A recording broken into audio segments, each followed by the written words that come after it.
ప్రతి ఉదయం దేవుని మాట ద్వారా మనం ప్రారంభించగలిగితే ఆ దినమంతయు దేవుని సన్నిధి మనల్ని ఆవరించి ఉంటుంది.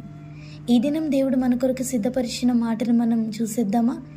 పరిశుద్ధ గ్రంథంలో నుండి కీర్తనలు 32వ సంకీర్తన 10వ వచనం మనం ధ్యానం చేద్దాం.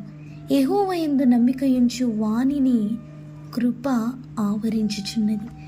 నేటి దినాలలో దేవునిని వెంబడిస్తున్న వారి జీవితాలలో శోధనలు, వేదనలు, శ్రమలు, ఇబ్బందులు ఆవరించి ఉన్నాయండి. ఏవేవో భయాలు వారిని ఆవరిస్తూ కృంగదీస్తూ ఉన్నాయి.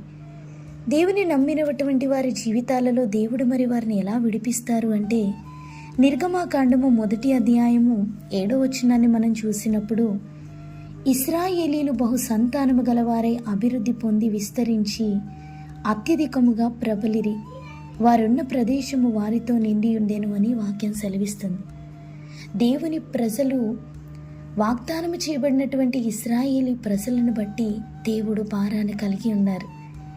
వారి శ్రమలోనే, వారి ఇబ్బందిలోనే, వారికి ఉన్నటువంటి పరిస్థితుల మధ్య, వ్యతిరేకతల మధ్య, హింసల మధ్య, నిందల మధ్య, తృణీకారాల మధ్య వారి పట్ల దేవుడు ఒక అద్భుతమైన ప్రణాళిక కలిగి ఉన్నారు. దేవుని యొక్క కృప శ్రమలోనే అధికమైంది.